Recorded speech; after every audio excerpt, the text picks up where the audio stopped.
गरुड़ा, तीनों लोकों का सबसे तेज प्राणी, विष्णु का खुद का वाहन। और एक दिन एक बूढ़े वानर ने उसे अपनी पूंछ में लपेट के समुंदर में फेंक दिया।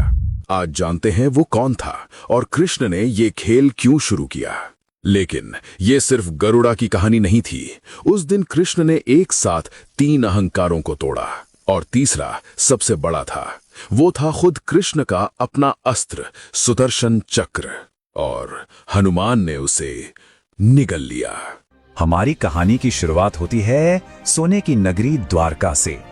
सोचिए, एक ऐसी जगह जहां सब कुछ महान है, सब कुछ दिव्य है, लेकिन इसी महानता की सुनहरी धूप में 3 अहंकार की परछाइयां भी पल रही थीं। 3 बहुत ही पूजनीय हस्तियां जिनके दिलों में धीरे धीरे शक्ति का, अपने पद का और निकटता का अभिमान जन्म ले रहा था। सबसे पहले थे देव गरुड़, जिनके पंखों की गति समय को भी पीछे छोड़ देती थी। उनके अंदर एक आवाज फुसफुसाती थी, तीनों लोकों में मुझसे तेज भला कौन हो सकता है। फिर था सुदर्शन चक्र, जिसकी धार के आगे पूरा ब्रह्मांड झुक जाता था। उसका घमंड एक गर्ज की तरह था, कौन है जो मेरी शक्ति के सामने खड़ा रह सके। और फिर थी महारानी सत्यभामा, जिनके प्रेम पर खुद कृष्ण भी मोहित थे। उनका अभिमान शांत मगर गहरा था।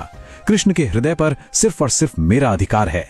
और द्वारका के स्वामी कृष्ण इन तीनों को, इनके बढ़ते हुए अभिमान को देख रहे थे और वो बस मुस्कुरा दिए।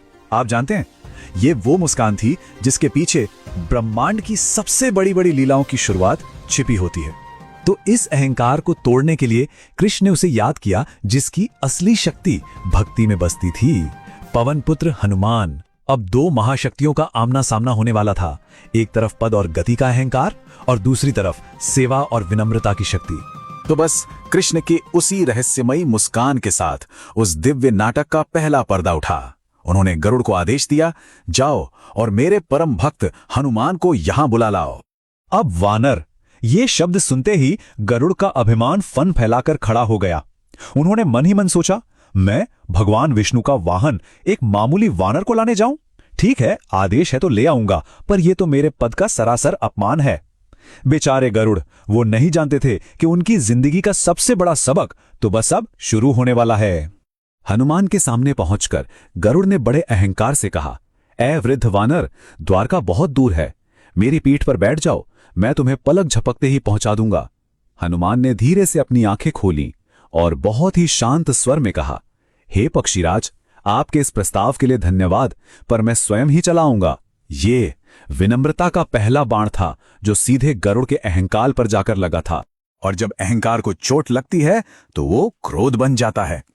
गरुड़ ने अपनी सारी दिव्य शक्ति लगाकर हनुमान पर हमला कर दिया, पर हनुमान वो तो बस शांत खड़े रहे, जैसे कोई भयंकर तूफान एक विशाल पर्वत से टकराकर वापस लौट जाता हो।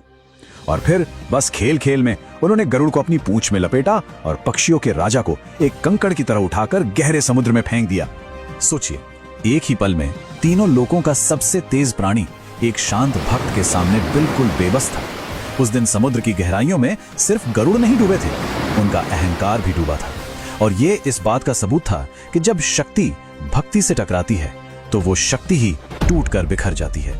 जब भीगे हुए अपमानित गरुड़ कृष्ण के चरणों में आकर गिरे तो भगवान ने उन्हें प्यार से उठाया और कहा, हे गरुड़, तुम हनुमान को बल से जीतने की कोशिश कर रहे थे, पर तुम्हें यह समझना होगा कि उनकी शक्ति का स्रोत बल है ही नहीं, उनकी शक्ति का स्रोत तो भक्ति है, और भक्ति को केवल प्रेम और विनम्रता से ही पाया जा सकता है। अपने टूटे हुए अभिमान को बचाने के लिए गरुड़ ने अपना आखिरी दांव खेला। उन्होंने हनुमान को चुनौती दी, द्वारका तक एक दौड़ लगाने की। अब ये सिर्फ एक दौड़ नहीं थी, ये तो पंखों की गति और एक नाम की शक्ति के बीच का महामुकाबला था। गरुड़ ने अपने पंख फैलाए और मानो एक ब्रह्मांडीय तूफान की तरह उड़ चले। ऐसा लगा जैसे आकाश उनके पीछे फट रहा हो, तारे धुंधले पड़ रहे थे। उन्होंने अपनी सारी की सारी दिव्य शक्ति उस एक उड़ान में झोंक दी, समय और स्थान को भी पीछे छोड़ते हुए। और हनुमान, उन्होंने बस एक छलांग लगाई। उनके लिए ना तो कोई दौड़ थी, ना ही कोई मुकाबला। उनकी तो हर एक सांस में बस एक ही नाम गूंज रहा था, राम। दरअसल उनका शरीर नहीं, उनका ध्यान यात्रा कर रहा था। जब हांफते हुए, पूरी तरह से थके हुए गरुड़ द्वारका के दरवाजे पर पहुंचे तो उन्होंने जो नजारा देखा उससे उनका बचा खुचा अहंकार भी धूल में मिल गया। हनुमान वहां पहले से ही मौजूद थे, बिल्कुल शांत भाव से बैठे हुए, मानो वो सदियों से बस उन्हीं का इंतजार कर रहे हों। पर यह हुआ कैसे? मतलब ब्रह्मांड का सबसे तेज प्राणी हार गया। एक वानर जिसने अपनी पूरी ताकत लगाई भी नहीं, वो पहले कैसे पहुंच गया? आखिर इसका रहस्य क्या था? इस सवाल का जवाब द्वारिका के दरवाजे पर ही घूम रहा था। खुद भगवान का अमोघ अस्त्र सुदर्शन चक्र, वो चक्र जो किसी को भी बिना अनुमति के अंदर नहीं आने देता, और उसने हनुमान का भी रास्ता रोका। अब हनुमान के लिए अपने प्रभु से मिलने में एक पल की भी देरी बर्दाश्त से बाहर थी। उनके लिए सुदर्शन चक्र कोई बाधा नहीं थी, वो बस एक बेवजह की देरी थी। तो हनुमान ने क्या किया? क्या वो उस अजेय चक्र से लड़े? नहीं, उन्होंने बस अपना मुंह खोला और उसे निगल लिया। और यही था उस दिन का सबसे बड़ा सबक कि सच्ची भक्ति के सामने कोई भी दिव्य शक्ति, कोई भी बाधा टिक ही नहीं सकती। बस उस एक काम से हनुमान ने गति, शक्ति और यहां तक कि सुंदरता, तीनों के अभिमान को एक साथ तोड़ दिया था। तब कृष्ण ने अपनी इस पूरी लीला का सार समझाया। अहंकार तुम्हारी शक्ति पर एक बोझ की तरह है जो तुम्हें हमेशा नीचे खींचता है, और विनम्रता वो पंख है जो तुम्हें दिव्यता तक ऊपर ले जाती है। और जानते हैं, ये हजारों साल पुरानी कहानी आज के मनोविज्ञान की एक बहुत गहरी सच्चाई को बताती है। इसे कहते हैं ईगो डिसोल्यूशन, यानी अहंकार का विलय। ये वो अवस्था है जब मैं का भाव, मैं कर रहा हूं वाला भाव पूरी तरह खत्म हो जाता है और आप खुद को किसी बड़े मकसद के लिए समर्पित कर देते हैं। हनुमान की असीम शक्ति का राज यही तो था। उनमें मैं था ही नहीं, उनमें सिर्फ राम थे। तो अगली बार जब आप सबसे तेज रास्ते की तलाश में हो, तो एक पल रुककर खुद से पूछिएगा, असली शक्ति कहां छिपी है? भागने में या फिर ठहर जाने में? सब कुछ पाने में या खुद को समर्पित कर देने में? अपनी माइथोलॉजी वाली चाय पर इस पर विचार जरूर कीजिएगा।